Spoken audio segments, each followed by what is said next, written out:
సర్వశక్తిమంతుడు సర్వాధికారి అయినటువంటి ప్రభు యేసుక్రీస్తు నామమందు కృపా ఘడియలు ప్రేక్షకులందరికీ కూడా శుభములను నేను తెలియజేస్తూ ఈ జోసెఫ్ ప్రసన్న కుమార్ యూట్యూబ్ ఛానల్కి మిమ్మల్ని అందరినీ కూడా ప్రేమపూర్వకంగా నేను ఆహ్వానిస్తుంటున్నాను. మరి దేవుడు ఈరోజు ఒక ఆశ్చర్యకరమైనటువంటి రీతిలో ఒక ఆసక్తికరమైనటువంటి సందేశం ద్వారా దేవుడు మీతో మాట్లాడాలని ఆయన ఆశపడుతుంటున్నారు. ఈరోజు దేవుడు మనతో మాట్లాడబోయేటువంటి అంశము, నీ నేత్రములను తెరిచింది ఎవరు? దేవుడా లేక సాతానా? చాలా ఆశ్చర్యపోతుంటారు కదా, సాతాను కూడా మన నేత్రములను తెరుస్తుందా? అవునండి, దేవుని వాక్యంలో నుంచి ఈరోజు నేను మీకు చూపించబోతుంటున్నాను. రెండవదిగా, సాతాను నేత్రములు తెరిస్తే ఏమవుతుంది, లేక దేవుడు ఒక వ్యక్తి యొక్క నేత్రములను తెరిస్తే ఏమవుతుంది అనేటువంటి సందేశం ద్వారా దేవుడు మీతో మాట్లాడాలని ఆశపడుతుంటున్నాడండి.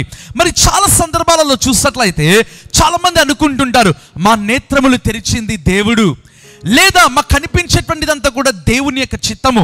ప్రియమైన వాళ్ళారా, ఈరోజు అటువంటి వారందరితో కూడా దేవుడు మాట్లాడాలని ఆయన ఆశపడుతుంటున్నాడు. నీ నేత్రములను తెరిచింది ఎవరు, లేదా నీ నేత్రములు ఏ విధంగా తెరవబడ్డాయి అనేటువంటి ఒక ప్రాముఖ్యమైన వెరీ ఇంపార్టెంట్ మెసేజ్ ద్వారా దేవుడు మీతో మాట్లాడాలని ఆయన ఆశపడుతుంటున్నాడు. దేవుని యొక్క వాక్యమును ఈరోజు చాలా జాగ్రత్తగా మనం చూస్తామండి. వాక్యములో గమనించినట్లయితే ఆదికాండము 3వ అధ్యాయము 5వ వచనం, ఏలయనగా మీరు వాటిని తిను దినమున మీ కన్నులు తెరవబడుననియు మీరు మంచి చెడల నెరిగిన వారై దేవతల వలె ఉందురనియు దేవునికి తెలియనని స్త్రీతో చెప్పగా. ప్రియమైన వాళ్ళ ఇక్కడ చూసినట్లయితే సాతాను మాట్లాడుతుంటున్నాడు. ఏం మాట్లాడుతున్నాడు? మీ నేత్రములు తెరవబడుననియు. ప్రియమైన వాళ్ళ దేవుడు కాదు మాట్లాడేది. దేవుడు తన చేతితో ఆదామును కలగజేశాడు, హవ్వను కలగజేశాడు. దేవుడు డైరెక్ట్గా నేరుగా కలగజేసినటువంటి వారితో సాతాను పలుకుతున్నటువంటి మాట మీరు చూడండి, ఆశ్చర్యానికి గురి చేస్తుంది. మీ కన్నులు తెరువబడుననియు. చాలా ఆసక్తికరమైన విషయం అండి. చాలా జాగ్రత్తగా ఈ మాటను మనం గమనించడం ప్రారంభించాలి. సాతాను కూడా మాట్లాడుతుంటున్నాడు మరి ఇక నేత్రములు తెరవబడ్డం గురించి, లేదా కన్నులను తెరవబడ్డం గురించి.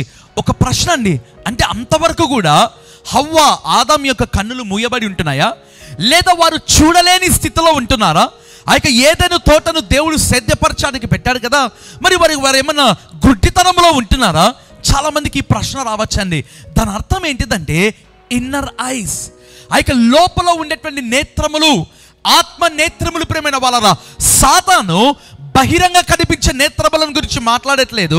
మీరు చూడండి, ఆ యొక్క ఆత్మ నేత్రములను గురించి మరి మాట్లాడుతున్నట్లుగా మనం చూడగలమండి.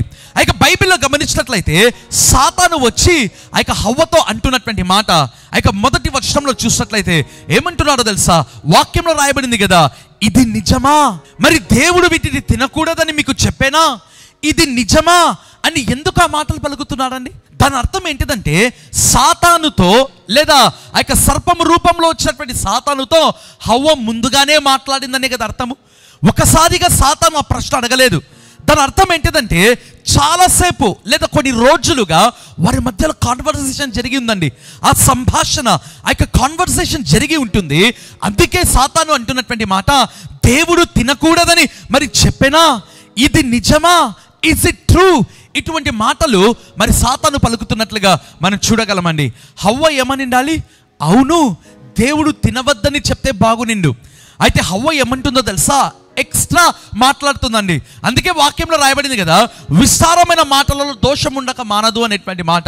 హవ్వ ఏమంటుంది?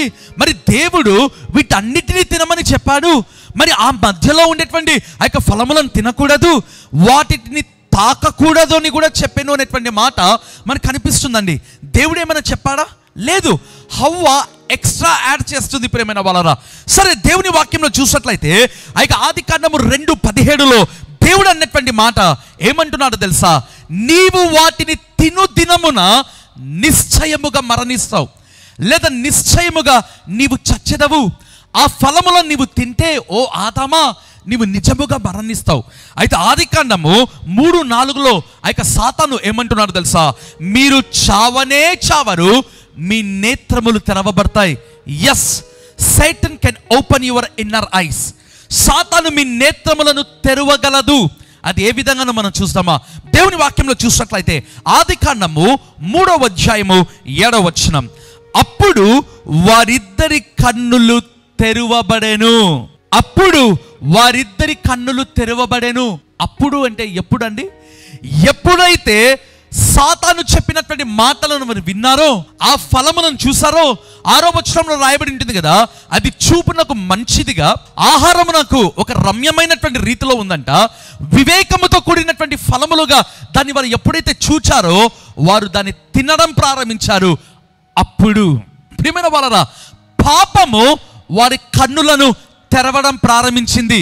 నేను మరలా నా స్టేట్మెంట్ రిపీట్ చేస్తుంటున్నానండి. పాపము ఒకరి కన్నులను తెరుస్తుంది, ఒకరి నేత్రములను తెరుస్తుంది. అదే కదండి దాని అర్థము. అప్పుడు వారి కన్నులను తెరవబడెను. ఎప్పుడు? వారు ఎప్పుడైతే దేవుడు తినవద్దని చెప్పిన ఫలములను తిన్నారో, ఎప్పుడైతే దేవుడు వాటి వైపు చూడొద్దు, వాటిని మీరు తినమన నిశ్చయముగా మరణిస్తారని ఏ దేవుడైతే చెప్పారో, ఆ దేవుడిచ్చిన ఆజ్ఞని ఎప్పుడైతే వారు మీరారో లేదా అతిక్రమించారో, దేవుని యొక్క వాక్యంలో రాయబడింది కదా, వారి కన్నులు తెరవబడెను. పాపము వారి కన్నులను తెరిచింది.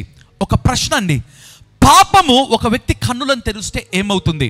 దేవుని వాక్యంలో చూసినట్లయితే ఆదికాండము 3వ అధ్యాయము 23వ వచనం, దేవుడైన యెహోవా అతడు ఏ నేల నుండి తీయబడెనో దాన్ని సేద్యపరచుటకు ఏదెను తోటలో నుండి అతన్ని పంపివేసెను. ప్రియమైన వాళ్ళ జాగ్రత్తగా మనం చూద్దామా? దేవుడు ఒకరోజు ఆదాము హవ్వకు ఒక వాగ్దానం ఇచ్చాడు. Be fruitful, multiply and replenish the earth. మీరు ఫలించండి, అభివృద్ధి చెందండి, విస్తరించండి, భూమిని లోపరుచుకొనండి. దేవుడు ఆదాము హవ్వను ఎందుకు కలుగజేస్తాడంట? ఆ ఏదెనులో ఉండేటువంటి తోటను సేద్యపరచుటకు. ప్రియమైన వాళ్ళరా, ఒక అందమైనటువంటి తోటను దేవుడు వారికి ఇచ్చాడు. అనేకమైన అందమైనటువంటి ఫలములు ఉంటున్నాయి. అయితే దేవుని వాక్యంలో రాయబడినటువంటి మాట, ఏ దేవుడైతే ఆ యొక్క ఏదైనా తోటలో వారిని ఉంచాడో అదే దేవుడు ఇప్పుడు ఏమంటున్నాడో తెలుసా? వాక్యంలో రాయబడింది కదా, ఏదైనా తోట నుండి వారిని పంపివేసెను. ఎంత బాధకరమైన విషయం అండి. ఏదైనా తోటలో నుండి దేవుడు వారిని పంపివేశాను. ఏ దేవుడైతే ఆదామును తన చేతితో కలగజేస్తాడో, హవ్వను కలగజేస్తాడో, బైబిల్లో రాయబడింది కదండి, తన స్వరూపంలో వారిని కలగజేస్తాడంట. దేవుడు in the image of God, వారి దేవుడి యొక్క స్వరూపంలో వారిని కలగజేస్తాడు. అయితే వారిని దేవుడు పంపివేశాడు. ప్రియమైన వాళ్ళ ఎంత బాధాకరమైన విషయం అండి. కారణం ఏంటిది? పాపము ఒక వ్యక్తి యొక్క కన్నులను తెరిచింది. ఆ నేత్రములు తెరవబడడం వలన, పాపము వలన నేత్రములు తెరవబడడం వలన వారు వాగ్దానమునే కోల్పోయారండి. వారు ఆ యొక్క పరదేశును కోల్పోయారు. కారణం ఏంటిది? ఆ యొక్క ఏదైనా తోట దేనికి సాదృశ్యము? పరదేశుకు సాదృశ్యం అండి. ఏదైనా తోట దేనికి సాదృశ్యము? పరదేశుకు సాదృశ్యం. ప్రేమైన వాళ్ళ, అయితే నేను ఇప్పుడు పరదేశుని గురించి మాట్లాడట్లేదు, పరలోకంలోని గురించి మాట్లాడుతున్నానండి. I'm talking about haven. పరలోకము గురించి నేను మాట్లాడుతుంటున్నాను. ఎంతమంది ఆ లోకమును కోల్పోతుంటున్నారు దేవుని యొక్క ఆజ్ఞలను అతిక్రమించడం వలన. ప్రియమైన వాళ్ళ, ఇంకా మనం లోతునకు వెళ్దామా? దేవుని యొక్క వాక్యంలో చూసినట్లయితే ఆదికాండము 21వ అధ్యాయము 19వ వచనం చూసుకుందామా? దేవుడు నేత్రములు తెరిస్తే ఏమవుతుందో మనం చూద్దాము. మరియు దేవుడు ఆమె కన్నులు తెరిచినందున ఆమె నీళ్ళ ఊట చూచి వెళ్ళి ఆ తిత్తిని నీళ్లతో నింపి చిన్నవానికి త్రాగనిచ్చెను. ప్రియమైన వలన ఇక్కడ ఆమె అంటే ఎవరంటే హాగరు అనబడినటువంటి స్త్రీ అండి. హాగరు జీవితంలో భయంకరమైన సంఘటన. కారణం ఏంటిది? అబ్రహాము తన భార్య అయిన శారా యొక్క మాట విని దాసి అయిన హాగరును, ఆమె యొక్క కుమారును, అంటే అబ్రహాము యొక్క కుమారుడు, అబ్రహాం యొక్క భార్య హాగరు కూడా అండి, ఆ యొక్క కుమారుణ్ణి హాగరును పంపించి వేశాడు. ఆ యొక్క బేర్షెబ అరణ్యమునకు వచ్చినట్లుగా మనం చూడగలం. అయితే దేవుని వాక్యంలో రాయబడింది కదా, ఆమె ఇటు అటు తిరుగులాడుతుందంట. ఆ యొక్క తిత్తిలోని ఆ యొక్క నీరు, ఆ యొక్క వాటర్ అయిపోయింది. ఆ చిన్నవాని యొక్క కేకలు, ఏడుపు వినడం ప్రారంభించింది. ఆమె చిన్నవాని యొక్క ఆకలి లేదా దాహము తట్టుకోలేక ఒక పొద క్రింద పెట్టి దూరముకు వెళ్ళి ఏడవడం ప్రారంభించిందండి. అయితే వాక్యంలో రాయబడిన మాట, మరియు దేవుడు ఆమె కన్నులు తెరిచినందున, there is one God who can open your inner eyes. నాకు అనిపించింది ఆమె ఏమైనా గ్రుడ్డా అండి? కాదు. గుడ్డిగా ఉన్నటువంటి స్త్రీ అయితే బేర్షెబ అరణ్యముకు ఎలా వస్తుందండి అబ్రహాము పంపించినప్పుడు? అయితే వాక్యంలో రాయబడింది కదా, దేవుడు ఆమె కన్నులను తెరిచాడు. God open her ice. దేవుడు కన్నులను తెరిచాడు అంటే ఒకటి, క్రొత్త నిబంధన భౌతికంగా ఆయన తెరిచాడండి గుడ్డివారి కన్నులను. In the same way inner eyes, spirit eyes or spiritual eyes దేవుడు ఓపెన్ చేశాడు ప్రేమైన వాళ్ళరా. అందుకే రాయబడింది కదా, ఆ యొక్క ఇంగ్లీష్ బైబిల్లో ఉంటుంది, వెల్ ఆఫ్ వాటర్. ఆ యొక్క నీటి ఊటను ఆమె చూడడం ప్రారంభించింది. ప్రశ్న అండి, నీటి ఊట అంటే ఏదో ఒక చిన్న నీరు కాదు. ఇంగ్లీష్ బైబిల్లో వెల్ అనేటువంటి మాట ఉంది. బావి అంటే అది చిన్నగా ఉండదండి, పెద్ద బావి. అయితే ఆమె చూడలేకపోయింది. కారణము ఆమెకున్న దుఃఖము, ఆమెకున్న బాధ, ఆమెకున్న వేదన, ఆమెకున్నటువంటి నొప్పి.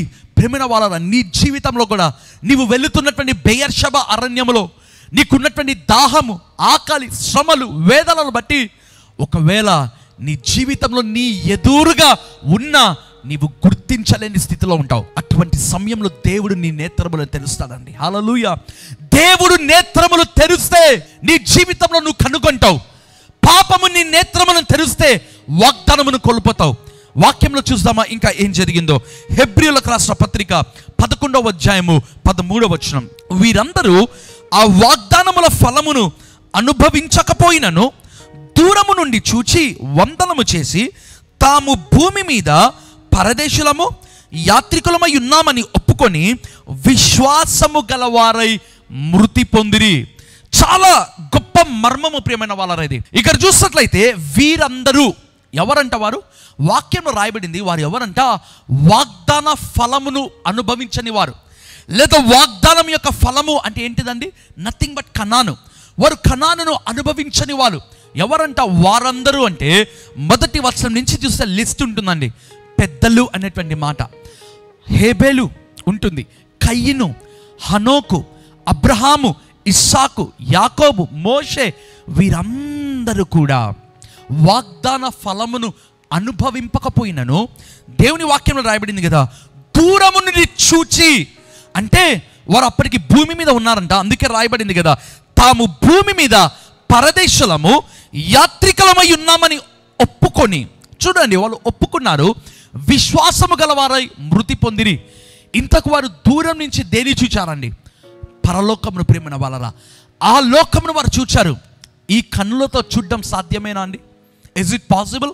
ఈ భౌతిక నేత్రములతో, ఫిజికల్ ఐస్తో దూరమున ఉన్నది చూడడం సాధ్యమేనా?